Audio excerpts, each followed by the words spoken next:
السلام عليكم ورحمة الله. يا رب تكونوا بصحة وسلامة. النهاردة هنعمل حاجة جديدة هتوفر عليك كتير لو هتعملي الستاير او هتجدديها او هتغيري شكلها، ما تبقيش ملتزمة بشكل واحد طول الوقت. هنعملها بمنتهى البساطة، وهتعرفي ازاي عدد الامتار اللي ممكن تحتاجيها، عدد امتار القماش اللي انت ممكن تحتاجيها، وازاي نركب شريط الستاير. كل ده هيكون في الفيديو ده، فتابعوا الفيديو للآخر. ولو عجبكم الفيديو ما تنسوش تشتركوا في القناة وتفعلوا زر الجرس على الكل علشان يوصلكم كل جديد بقدمه، وكمان ما تنسوش اللايك والشير. يلا بينا نبدأ، بسم الله. عندي الحيطة عرضها 3 متر، تمام؟ اللي هو كده. اعمل الستارة جزئين، ده 1.5 متر وده 1.5 متر، تمام. ال1.5 متر ده هاخد له حوالي 3 متر قماش، وهنا 3 متر قماش، تمام. يبقى انا مجموع الستارة على بعضها 6 متر، تمام. يعني لكل متر مترين. طول الستارة هيبقى، لو كان من الماسورة هيبقى الفرق بينها وبين السقف من 5 سنتي ل15 سنتي، تمام. بعد كده الجزء ده اللي هيبقى الستارة، اللي هو طول الستارة، هيبقى هنقيس من الماسورة لغاية الأرض. لازم الستارة تكون ملامسة للأرض أو مرفوعة عن الأرض بحوالي 5 سنتي، مش أكتر من كده. كل ما كانت الستارة طويلة كل ما ادتلك شكل أحسن للمكان. أنا عندي هنا الستارة هيبقى طولها 273 سنتي، الطول الصافي، تمام. واخد في بالي ان انا في رافية تحت ممكن تكون 2 سنتي، اخليهم للرافية اذا كانت الرافية صغيرة، او عايزينها كبيرة بكبرها شوي من فوق ومن تحت، تمام. وطول الستارة بعمله كل متر مترين او اكتر. ده بالنسبة الستاير الخفيفة، ده علشان يعملك كشكشة اكتر. اما بالنسبة للستاير التقيلة فمش لازم الكشكشة كتير قوي، فهو يدوب الستارة طول الحيطة او المتر من الحيطة او من الشباك له مترين. في الخفيفة ممكن تزودي عن كده، مفيش مشاكل. هوريها لكم دلوقتي. انا هعمل الستارة هنا طبقتين. الطبقة الخفيفة اللي هي بيبقى تل هجيبه تل منقوش، ودي اسمها نوعية القماش دي اسمها بريميرا، تمام. فانا بقيس دلوقتي طول القماش المناسب للطول عندي، لاني هعمله في جبس، يعني في بلتكانة في الجبس هعمله من عند البلتكانة للأرض، فبقيس الطول. طلع عندي 273 سنتي، ده طول القماش، تمام.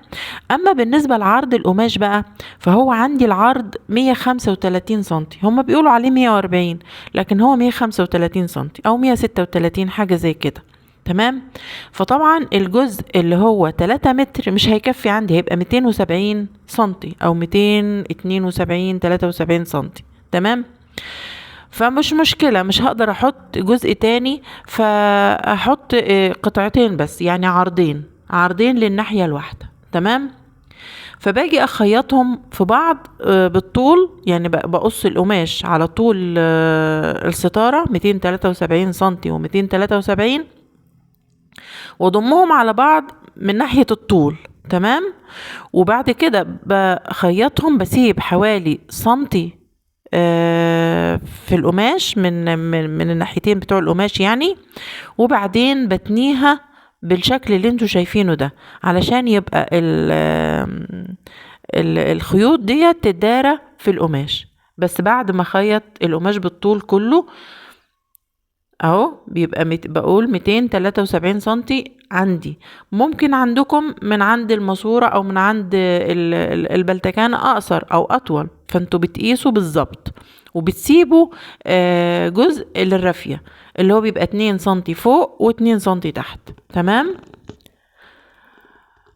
فانا بقيس دلوقتي طول الستارة 273 سنتي، اللي بيبدأ خياطة او اللي أول مرة بيخيط والخياطة ممكن تتهز منه أو تيجي مزجزجة كده، ممكن أحط علامة، أحط مثلا كرتونة والزقها تبقى هي المقياس اللي هعدي عليه القماش، ما بحدش عنها لا يمين ولا شمال. أو الجزء بتاع المكنة اللي بيبقى معاها قطع كده منها جزء، الجزء ده بيحدد لك تمشي ازاي. تمام. بعد كده بمشي بالخياطة، بظبط المكنة على غرزة واحدة، يا واسعة يا ضيقة. تمام. وبحاول اخلي اطراف القماش على بعضها علشان مخيطش ناحية لوحدها والتانية تكون فلتة من ورا. كده وصلت القماش بالطول. بعد كده بفرد القماشة وبعمل ايه، بعمل زي رافية من ناحيتين الخياطة زي ما انتم شايفين عشان تبقى نظيفة وما تنسلش بعد كده، وشكلها بيبقى لطيف. بمشي على خط واحد عشان ما يبقاش معوج، وفي نفس الوقت بدخل كل الفتل اللي ظاهرة ديت اهو، بخيط من الناحية دي وبرجع بخيط من الناحية التانية، وافضل افردها واعملها بالراحة كده لغاية ما اخلص. اجيب اي حاجة ادخل بيها الخيط هتسهل، لاني ما بقاش واخدة جزء كبير من القماش، يدوب على قد ان انا اوصل القماش واخد منه زي رافية بسيطة جدا. بفضل افرد كده بالشكل ده وادخل القماش واتنيه بالشكل ده. بخلص الجزء ده وبرجع اعمل الجزء اللي الناحية التانية اللي انتوا شايفينه ده. خلصت ده، وبعدين برجع بنفس الشكل اعمل الجزء التاني او الناحية التانية، هخلصها وبعدين ارجع لكم.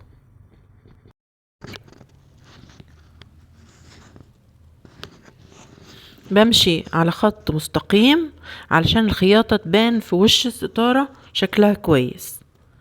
تمام. حتى لو عملتها بقلم ما فيش مشكلة. اي شايفين شكل الخياطة بالشكل ده، ده ظهرها اهو، شايفين؟ نقلبه بقى كده، شايفين الشكل اهو، منتظمة جدا وشكلها ما يبانش لما تحط الستارة. ده الجنب بتاع القماش اللي هو بالطول الجنبين.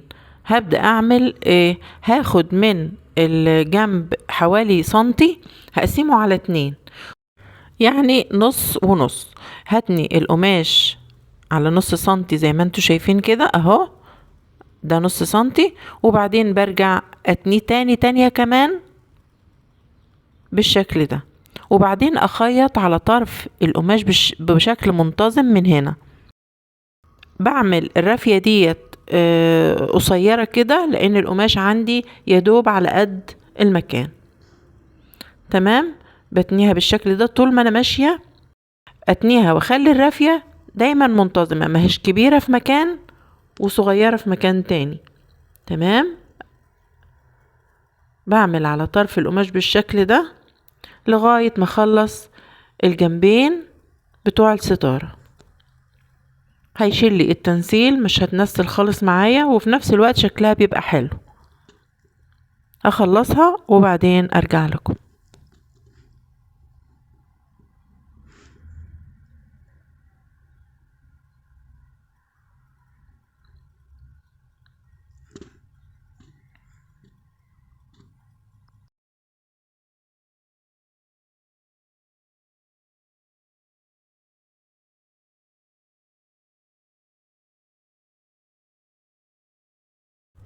كده خلصت الطرفين او الجنبين بتوع القماش اهو، شكل الخياطة منتظم تماما، والرافية مش طالعة من مش كبيرة من ناحية ومش قصيرة من ناحية. باجي اقيس الطول اللي انا عايزاه بالظبط، اللي هو انا قلت لكم 273 سنتي. بعد كده باخد بعد كده بعمل رفية القماش، بعملها عريضة شوية لاني ممكن اتحكم في طول القماش لكن ما اتحكمش في عرضه، فعشان كده قللت الرفية بتاعة العرض. لكن بتاعة الطول عايزين تعملوها عريضة ماشي، عايزين تعملوها رفيعة مفيش اي مشاكل. عملتها 2 سنتي و2 سنتي وتنتها الجزء اللي هو بتاع بعد ال4 سنتي، هو ده كله اللي هيدخل في طول القماش اللي هو 273 سنتي. يعني ده كله 6 سنتي، هاخد منهم 2 اتنيهم و2 كمان اتنيهم واخيط عليهم. بعد ال4 سنتي بقيس 273 سنتي.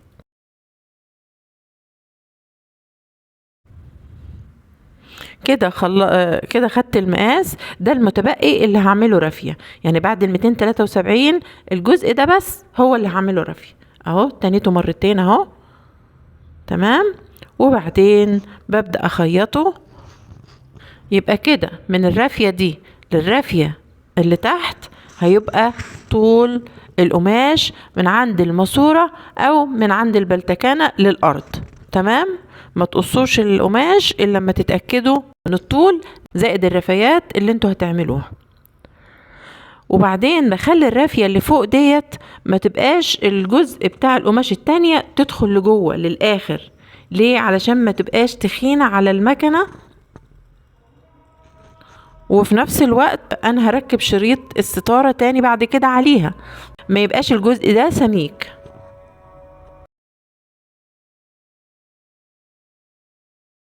هبدأ اركب شريط الستارة. انا جايبة شريط 4 فتلة علشان الكشكشة تبقى كويسة عندي.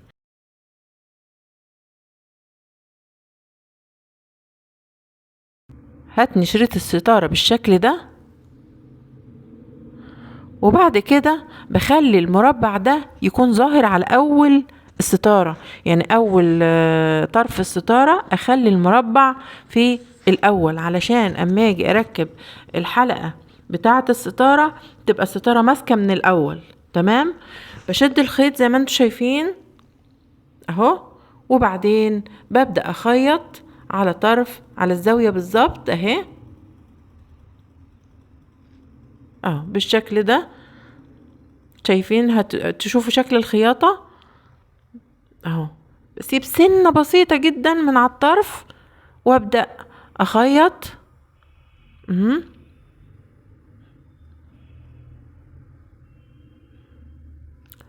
طبعا لما باجي اخيط ما جيش على الخيط اللي هو الفتلات اللي انا شديتها دي، ما جيش عليها لانها هتعذبكم في انكم تشدوها بعد كده. تمام. همشي بشكل منتظم على طرف الشريط اهو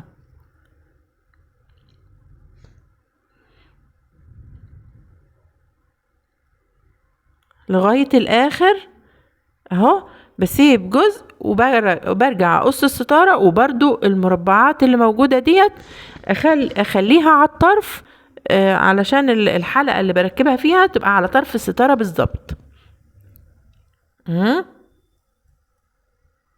بالشكل ده اهو. وببدأ اكمل خياطة لغاية ما اوصل للزاوية.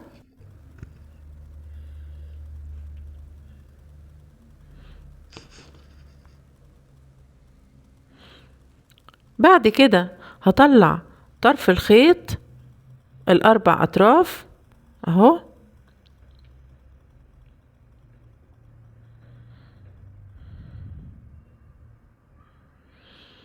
وبعدين اظبط القماش والشريط وابدأ اخيط في الناحية التانية اهو بالشكل ده.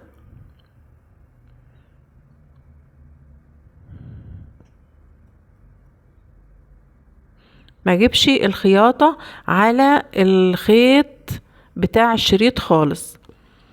تمام. امشي برضو بشكل منتظم واحاول كل شوية اظبط القماش بحيث انه ما يكلكعش تحت الشريط، يبقى لا يبقى بزاوية ولا يبقى مورور ولا اي حاجة. هتبدأي تخيطيه هيبقى زي ما انتوا شايفين بالشكل ده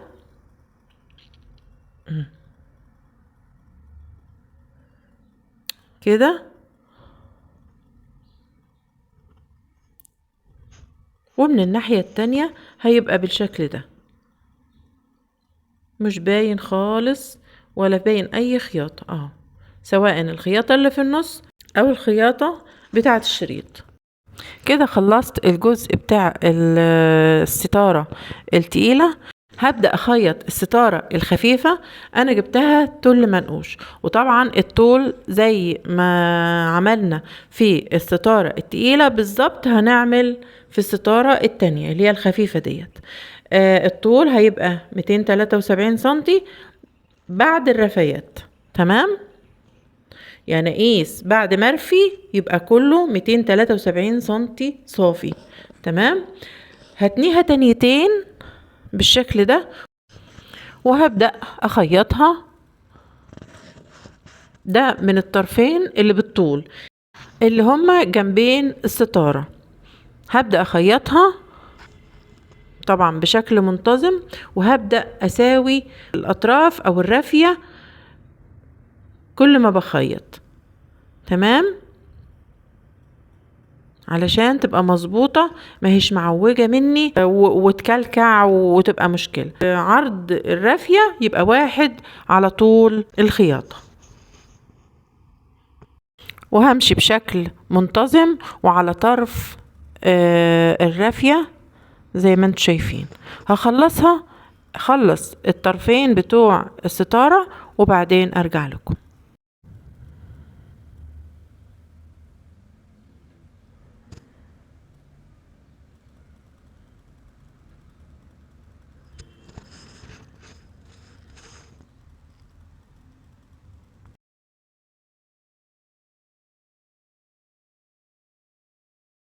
بعد ما قست طول الستارة اللي هو 273 سنتي، اتبقى لي 7 سنتي تنتهم بالشكل ده.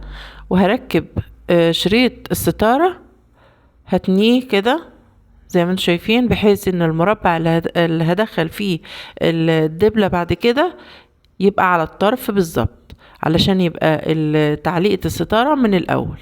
تمام، اخيطها من الطرف بحيث ان القماش اللي هو ال7 سنتي ديت تبقى 7 سنتي من اول الستارة لاخرها. وممكن اعملها بدبابيس علشان الشغل يبقى سهل عليا.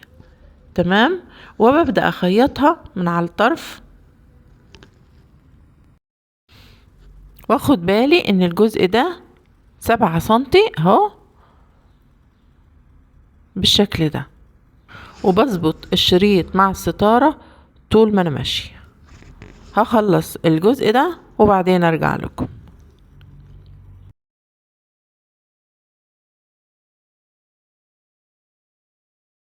وصلت لنهاية الشريط او لنهاية الستارة اهو. قصيت بعد الستارة بشوية عشان دي هتتنى كده اهي، وهتبقى طرف اللي هدخل فيه الدبلة هنا. تمام، يبقى على الطرف، على طرف الستارة. تمام، اتنيه بالشكل ده اهو اهو كده. تمام، يبقى طرف الستارة هنا كده. هشد الخيط علشان ده اللي هنكشكش منه الستارة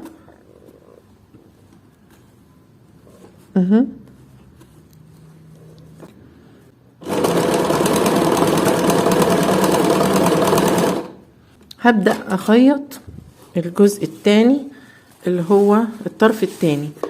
انا خيطت الطرف ده اهو، هخيط الطرف التاني من هنا. تمام، مع الستارة طول ما انا ماشية هظبط في القماش بالشكل ده، اتخيط من هنا واتخيط من هنا. تمام، واشد الستارة كل شوية القماش علشان ما يكلكعش تحت الشريط. خلاص هخلصها وبعدين ارجع لكم. هاجي من الجزء ده اخد الخيط، طرف الخيط ده من الجنب كده امسكه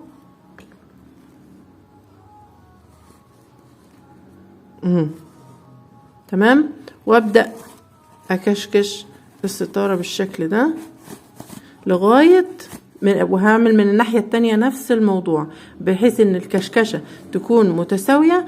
تاني حاجة اعملها عرض الحيطة اللي انا عاملاها، يعني انا عاملة 4 متر عرض لحوالي 1.75 متر من الحيطة. يعني ممكن تعملوا 2 متر تعملوا لهم 4 متر، لو زودتوا مفيش مشكلة.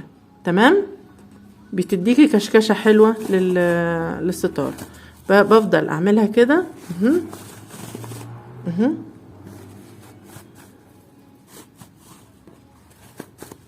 من الناحيتين لغاية ما اوصل لل1.75 متر، لغاية ما اوصل، لان طول الستارة بعد الكشكشة 175 سنتي.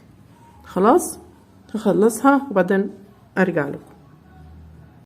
شديت الخيط بالشكل ده، كشكشتها كلها على قد الحيطة اهي. تمام، وبعدين في النهاية هبدأ ألم الخيط ده من هنا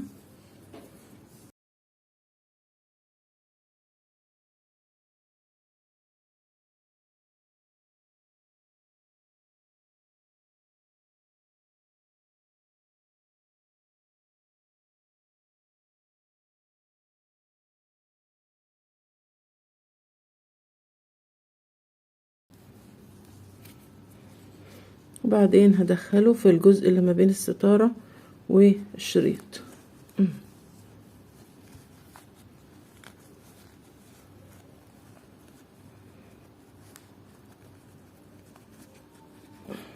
وبعدين اخيطه ممكن من هنا عشان ما تفلتش من جوه الستارة.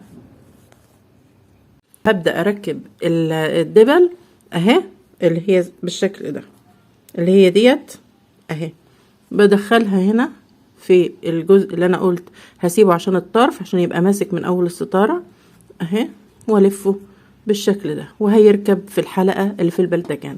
اسيب مسافات متساوية بين كل دبلة والتانية، يعني مثلا هتبقى كده 15 سنتي، هنا 15 سنتي، اركب بعد 15 سنتي الدبلة ديت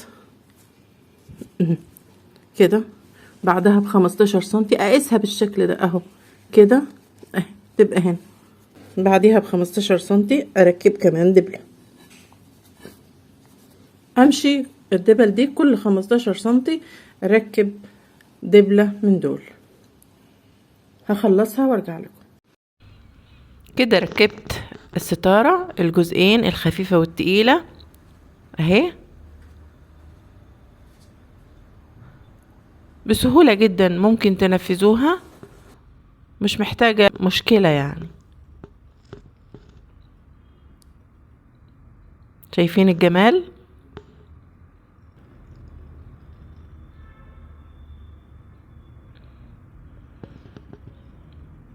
ونتقابل في فيديو جاي ان شاء الله.